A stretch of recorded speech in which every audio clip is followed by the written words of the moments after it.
পশ্চিমবঙ্গে তো বিজেপি জিতেছে, সবাই ভাবিচ্ছে এবার মুসলমানদের উপরে বিপদ আসবে, বিপদ আসিছে, তবে মুসলমানদের উপরে না, বিপদ আসিছে দরিদ্র হিন্দুদের উপরে। বেচারারা গরু পাইলে কোরবানির টাইমে বিক্রি করবে মুসলমানদের কাছে, এখন মুসলমানরা কিনতেছে না গরু, কে বিপদে পড়তে চায়? গরুই যে দিতে হবে কোরবানি তা তো না, অন্য পশু কোরবানি দিবে। এখন হিন্দু গরু খামারিদের মাথাত হাত শুরু হয়ে গেছে কান্নাকাটি। এডিটর সাহেব দেখান কিছু ক্লিপ। তো আমাদের মরা ছাড়া কোনো লাইন নেই, আমাদের প্রচুর টাকা দেনা আছে, আত্মহত্যার পথেই আমাদের যেতে হবে। খাটালে কম বেশি 10-20 লাখ টাকার এক একজনের কাছে গরু আছে, আমাদের 8 লাখ 10 লাখ, কারো যে যেমন বড় ব্যবসা করে তার তেমন দেনা আছে। এই কুরবানিতে গরু যদি না বিক্রি করতে পারি তাহলে আমরা তো পুরো নিঃস্ব হয়ে যাব। প্রত্যেক সরকারকে বলবো এইভাবে না মেরে আমাদের হাতে বিষ তুলে দেখ, আমরা বিষ খাই। হিন্দুদের এইভাবে বাঁচানো যায় না দাদা ভাই, এইভাবে একদম টোটালি বাঁচা। শুভেন্দু অধিকারী মহাশয় ভুল করছেন, নির্দিষ্ট সালে যেমন কুরবানির প্রথা চলছিল সেই প্রথা চালু করে। আমার ঋণ আছে 9 লাখ টাকা, ঋণের বোঝা শুভেন্দু অধিকারীকে নিতে হবে, নাহলে আমার স্বামী সুইসাইড করবে বলছে, সন্তান অনাথ হবে, কিভাবে চালাবো? আমি তো মেয়ে মানুষ, আমার কি বাইরে যাওয়ার ক্ষমতা আছে? আমি কি ইনকাম করব? নির্দিষ্ট সময় দেওয়া হোক মানুষকে। দেখেছেন এইরকম ক্লিপ আপনি অসংখ্য দেখবেন ফেসবুকে, ইউটিউবে। আরো কয়েকটা দেখান এডিটর সাহেব। কি হবে বাবা, আমি বলতেই পারছি না। আমার গরুগুলো বিক্রি হোক, আমার ছেলেটা যাতে বেঁচে থাকে সেই চেষ্টা করো। গরু যদি বিক্রি না হয় আমার ছেলে মরে যাবে,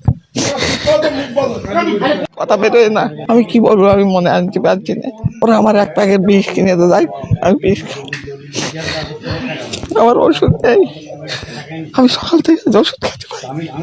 এই গরুগুলো 3 দিন খাওয়া দিতে পারছি না, এই মুহূর্তে গরুগুলোও মরবে এবং আমরা মরবো, আমাদের পরিবার মরবে। দড়ি নিয়ে ঘুরছেন কেন? গলায় দড়ি দেওয়া ছাড়া আমাদের বিকল্প কোনো রাস্তা নেই। কুরবানি না করতে বলে মুসলমানরা জব্দ হয়ে যাবে, আপনার কি মনে হয়? জব্দ আমরাই হচ্ছি। আমাদের মরা ছাড়া কোনো উপায় নেই, শুধু আমি মরবো না, আমার সঙ্গে আমার পরিবার মরবে। 1.5 লাখ টাকা দেনা আছে এই গরুর উপরে, কিন্তু আমরা কি করব? আমরা শিক্ষিত ছেলে, সরকার একটা চাকরি দিতে পারছে না, কিন্তু আমাদের পেটে লাথি মারছে সরকার। সরকার যদি না দেনার দায় নেয় তাহলে আমাদের গলায় দড়ি দিতে হবে, বিষ করতে হবে বা আত্মহত্যা করতে হবে। যেরকম সারদায় হয়েছে, কত লোক মারা গিয়েছে, তাহলে এও তো সেরকম পরিস্থিতি পড়ে গেছে। গরু বিক্রি না হলে আমাদের না খেয়ে মরতে হবে। আমরা কি করব? নবান্ন নিয়ে যেতে হবে, তাহলে সেখানে গিয়ে সামনেই বেঁধে দেবো। আমরা তো হিন্দু লোক, আমরা তো সরকারি আমরা খুবই খুশি, খুবই আনন্দিত, কিন্তু হঠাৎ আমাদের পেটে লাথি বললে আমরা কোথায় যাব? গরু যদি আমরা ছেড়ে দিই সেটাও তো একটা লোকের ক্ষতি করবে, সে তো আমার দায়ী করবে। আজ যদি আমি একটা গরু ছেড়ে দিই, আমার টাকা চলে যাবে, আমার জীবন চলে যাবে, কিন্তু ওই যদি গরুটা গিয়ে যদি 10টা লোকের ক্ষতি করে, তার দায় কে নেবে? সরকার দায়িত্ব নিয়ে বলুক, গরু বাছুরগুলো আমরা নিয়ে নেবো, ন্যায্য মূল্যে নিয়ে নেবো, আমরা মুসলিমদের কাছে বেচবো না, তারা নিয়ে তারা কি করবে তারা বুঝুক। ব্যবসা না করতে দিলে তো আমরা মরে যাবো, তাহলে আমরা কি খাবো সারা বছর? যে যার মরতে হবে, এছাড়াও পথ নেই। আমাদের নিজেদের খাওয়া হবে না, গরুগুলোর প্রত্যেকে বসিয়ে খাওয়া দেবো, গরুটা কি করে রাখবো? আমরা তো মারা পড়ে যাবো। আমি গরিব মানুষ, আমার সময়তে একটা বেচতে হবে, সেটা হাক পাবো না, কেউ আসবে না সেখানে। সেখানে যদি না পাই আমি কি করবো, কোথায় দিব? আমি মেয়ের তো বিয়ে দিতে গেলে আমার তো সময় একটা লাগবে, এখানে পয়সার দরকার, অসুখ বিসুখ হলে সেখানে একটা বাসন বেচতে হবে, একটা পাবো না। আমি এটা যদি না পাই তাহলে আমি কি করি? আমরা এখন হতভাগা, সরকারের আইনে আমাদের সংসার চলবেন না। দেখেছেন, এরা কিন্তু বিজেপিকে ভোট দিছে, নিজেরাই করছে বিজেপিকে ভোট দিছি। আমরা ভোট দিয়ে এনেছি সরকারকে এবং আশা ছিল ভুল, সেটা তো সরকার যা সিদ্ধান্ত নিয়েছে আমাদের তো মানে রাস্তায় বসে দিয়েছে, আমাদের কথা না ভেবেই এমন সিদ্ধান্ত নিয়েছে। যদি অন্তত একটা বছরের জন্য যদি ছাড় দিয়ে যদি কোনো আইনের মাধ্যমে আসতো যে পরের বছর আমরা নামতাম না, কিন্তু আমাদের ঠিক মানে বেচা কেনার সময়টাই বন্ধ হয়ে গিয়েছে। ভোট দিয়া নিজেরাই ধরা। দেখেছেন, ধরেন এখন কেউ কইলো যে আমি এটা খামু না, খাওয়া দাওয়া তো রুচির ব্যাপার, ছোটবেলা থেকে গরু না খাইয়ে থাকলে তো হুট করে কেউ খাইতে পারবে না, কিন্তু আমি কাউরে খাইতে দেব না, এটা কি বলতে পারি? আর একজন খাইতেছে, তুমি তো খাইতেছো না। বিজেপি কি সারা দুনিয়া গরু খাওয়া বন্ধ করতে পারবে? বন্ধ করবে কি? সে তো সারা দুনিয়া এক্সপোর্ট করে, থার্ড হইছে ওই এক্সপোর্টে সারা দুনিয়া। মামা আমি থার্ড হইছি, কিন্তু নিজের দেশে মুসলমানদের খাইতে দেবে না। কেমন যাওয়া দেখেন, কেমন বন্যামি। যাই হোক, এই যে গো হত্যা নিয়ে বিজেপি ধর্মযুদ্ধ শুরু করলো, এটার ধর্মীয় কোনো শক্ত বিধান কি হিন্দু ধর্মে আছে? গরু হত্যা বা গো হত্যা কি হিন্দু ধর্মে অপরাধ? আসেন এটা একটু বুঝে দেখি। হিন্দুদের ধর্মগ্রন্থ কিন্তু দুইটা, পবিত্র ধর্মগ্রন্থ দুইটা, বেদ আর উপনিষদ, কোরআন আর হাদিসের মতো আর কি। বেদে গরুকে বলা হয়েছে অজ্ঞা, মানে যাকে হত্যা করা উচিত না। কিন্তু আপনি যদি বেদ আরো গভীরভাবে পাঠ করেন, বিশেষভাবে ঋগ্বেদ আর সংস্কৃত যদি জানেন ভালোভাবে, তাহলে দেখবেন কেস করে খারাপ। দেখবেন এই বিজেপির মূর্খতারা কিছুই বুঝে নাই। আসলে হিন্দু ধর্মে গোহত্যা নিয়ে কি বলা আছে আমরা গভীরে যায় দেখবো, মজা আছে কলে। এই বিষয়টা আলাপ করার আগে একটা ইতিহাস আমাদের জানতে হবে, না হলে বিষয়টা বোঝা যাবে না গভীরে যায়। গল্পের মতো করে বলবো, বোরিং লাগবে না, অনেক নতুন জিনিস শিখতে পারবেন। আমাদের অঞ্চলে সবচেয়ে প্রাচীন সভ্যতা ছিল সিন্ধু সভ্যতা। পাকিস্তানের সিন্ধু উপত্যকায় এই সভ্যতার জন্ম। হিন্দু নামটা কিন্তু আসছে এই সিন্ধু থেকেই, মানে ইরানিরা সিন্ধুকে হিন্দু বলতো, ইরানিরাই নাম দিছে হিন্দু। পারস্যরা, সংস্কৃতে অনেক শব্দ যা দন্তস্ব দিয়ে শুরু, তাদের উচ্চারণ হ হইতো আর কি পার্সিয়ানে। যেমন সপ্তাহ, এটা আসছে সংস্কৃত থেকে, সপ্ত অহ বা 7 দিন, অহ মানে দিন। অহর্নিশ শুনছেন না, এটা সংস্কৃত মানে দিন রাত্রি। পার্সিয়ান ভাষায় সপ্তাহ হইতেছে হপ্তা, আমরা হপ্তাহ ইউজ করি, কিন্তু হিন্দুরা অসুর বলে না, অসুর ওই যে দুর্গা, মা দুর্গার সাথে থাকে অসুর, সেটা পারস্যে বলে আহুর। আহুর মাজদা পার্সিয়ানদের দেবতা ছিল, প্রাচীন পার্সিয়ানদের। যাই হোক, এই সিন্ধু সভ্যতা সম্পদের প্রাচুর্যে ভরা ছিল। দারুণ নগর, পানি ব্যবস্থাপনা, সেচ, বাঁধ, ড্রেন, এইসব দিয়ে একদম আধুনিক নগরের প্রতিচ্ছবি ছিল। সিন্ধু উপত্যকায় ছিল 7টা নদী। আমাদের পূর্বপুরুষেরা বলতো সপ্ত সিন্ধু। সপ্ত সিন্ধুর অঞ্চল ছিল কাশ্মীর, পাঞ্জাব, সিন্ধু, আফগানিস্তানের কিছু এলাকা। এই সপ্ত সিন্ধুর নাম ছিল সিন্ধু, বিতস্তা, চেনাব, রাবি, বিয়াস, সতলেজ আর সরস্বতী। হইল 7টা? আচ্ছা, এই নদীগুলো এতই বেগবতী ছিল যে প্রাচীন মানুষের কাছে ছিল সাগরের মতো। আমরা এই 7 সাগরের ওপারের জগৎকে আলাদা জগৎ বলে মনে করতাম। একটা গান আছে না, শুনেছেন না, ওই যে আমি 7 সাগরের ওপার হতে তোমায় দেখেছি, আর মন ভ্রমর আর কাজল পাখায় ছবি এঁকেছি। বারো গান আছে তো, আমি 7 সাগর পাড়ি দিয়ে কেন সৈকতে পড়ে আছি। তো ওইখানে ওই সিন্ধুর কৃষিতে ছিল আধুনিক সেচ ব্যবস্থা, এই জন্য প্রচুর বাদ দেওয়া হয়েছিল নদীতে, তার শাখাতে। একদিন সেই সভ্যতা ধ্বংস হয়ে গেল। কেন ধ্বংস হয়েছিল জানেন? বাঁধের পর বাদ দিয়া নদীগুলোর গতিপথ পরিবর্তন করার ফলে পরিবেশের বিপর্যয় হয়েছিল। বারে বারে ভয়াবহ বন্যা হয়ে ধ্বংস করে দিল এই সভ্যতা। প্রকৃতির প্রতিশোধ এমনই নির্মম আর নির্দয় হয়, বুঝিছাও? তো এই বন্যা যখন চলতে থাকে তখন সিন্ধুর শাসকদের বিরুদ্ধে বিদ্রোহ হয়। কৃষকেরাই করে বিদ্রোহ। এই বিদ্রোহের নেতৃত্ব দেয় ইন্দ্র। এই ইন্দ্রকে হিন্দুরা দেবতা মানে। ইন্দ্রর কাজ ছিল বাঁধগুলো লোকজন নিয়ে যা ভেঙে দেওয়া। ওই বাঁধ ভাঙার সময় লেখা হয় ঋগ্বেদ, হিন্দুদের প্রধান ধর্মগ্রন্থ। ঋগ্বেদে বাঁধ ভাঙার গান। রবীন্দ্রনাথের গান আছে না, বাঁধ ভেঙে দাও, বাঁধ ভেঙে দাও, বাঁধ ভেঙে দাও, ভাগো। এইটা ঋগ্বেদের গান। আমরা এই প্রসঙ্গে পরে আসব। বাঁধ ভাঙ্গাও সিন্ধু সভ্যতাকে বাঁচানো যায় না। তো সিন্ধু ধ্বংস হয়ে গেল। সিন্ধুর নিরাশ্রয় উদ্বাস্তু মানুষ চলতে চলতে চলতে চলতে আইসা পৌঁছলো সরস্বতী নদীর তীরে। বিশাল আর বেগবতী নদী সরস্বতীর তীরে আবার নতুন করে গড়ে উঠতে থাকলো সভ্যতা। সরস্বতীর তীরে নতুন করে বসতি গড়া মানুষের কাছে সরস্বতী আর নদী থাকলো না, একজন দেবী হয়ে উঠলো।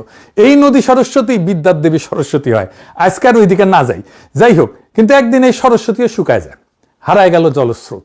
আবার শুরু হইল উদ্বাস্তের যাত্রা। আমাদের কালেকটিভ মেমোরিতে জল জল করতেছে 2টা সভ্যতার ধ্বংস। জন্ম নিল প্রবাদের, অভাগা যেদিকে চায় সাগর শুকায় যায়। মিলাইতে পারেন এবার? মজা লাগতেছে না? এখন সব ফকফকা হয়ে যাইতেছে, কোনটা কোটি থেকে আসিচ্ছে। আবার শুরু হইলো উদ্বাস্তুর মতো যাত্রা। তাদের একাংশ এসে পৌঁছালো আরো সমতলে আর এক সরস্বতীর মতো বেগবতী নদীর তীরে, তার নাম গঙ্গা। এই হইতেছে হিন্দু সম্প্রদায়ের জার্নি। কি একটা প্যাথেটিক অবস্থা দেখেন, যে সিন্ধু উপত্যকায় তাদের ধর্মের জন্ম, যার নামে তাদের পরিচিত ধর্ম, সেইটা পরিচয় পাকিস্তানে। সেই পাকিস্তানে বোমা মারা লাগে তাদের। যাই হোক, এইবার আসেন আমাদের আসল আলাপে। সংস্কৃতে গো শব্দের অর্থ কি? সংস্কৃতে গো শব্দের মানে শুধু গরু না। গো মানে জল, গো মানে নদী, গো মানে প্রবাহ, এবং সবচেয়ে গুরুত্বপূর্ণ গো হত্যা মানে বৈদিক যুক্তিতে নদী হত্যা। গো হলো জল বা পানির একটা সমার্থক শব্দ। ঋগ্বেদের ভেতরে গো শব্দ জল বা পানি অর্থে বহুবার ব্যবহৃত হয়েছে, অন্তত 12টা জায়গা। এই কারণেই হিমালয়ে গঙ্গার উৎসমুখের নাম গোমুখ। গরুর মুখ না গলে, মানে এটা জলের মুখ, জলের উৎস বা পানির উৎস। কিন্তু শুধু আমাদের দেশে না, উত্তরপ্রদেশে একটা নদী আছে গোমতী।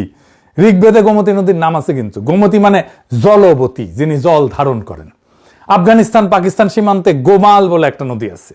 সবগুলোর নামে গো আছে। কেন? গো মানে জল। দক্ষিণ ভারতের বৃহত্তম নদী গোদাবরী। গোদাবরী মানে জল দানকারিণী। গোদাবরীর শাখা আবার গৌতমী, আবার গ।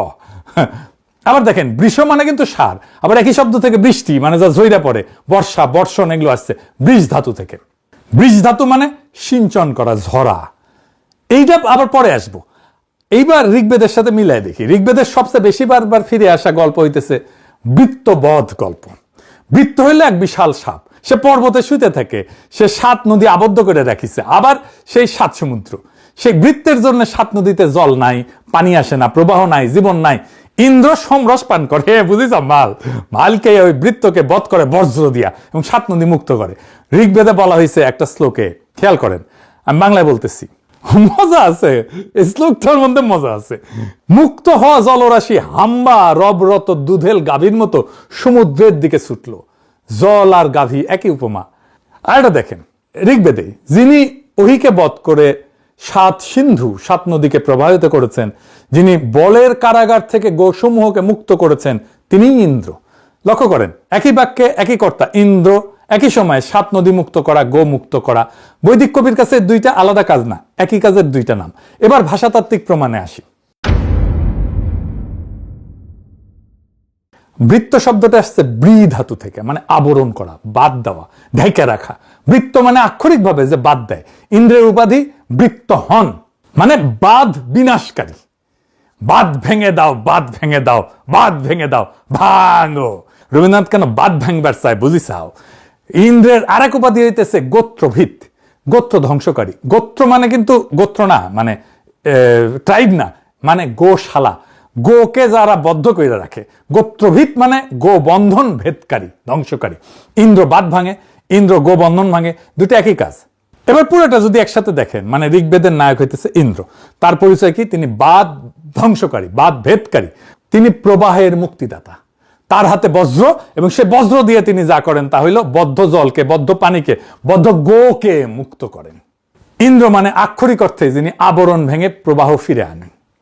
তার বিপরীতে দাঁড়ায় আছে তার শত্রু বৃত্ত। সে কি করে? সে বাদ দেয়। বৃত্ত নদী আটকে রাখে পর্বতে, প্রবাহকে বন্ধ করে। যা স্বাভাবিকভাবে চলমান তাকে স্থির করে দেয়। সে বৈদিক ধর্মের শত্রু।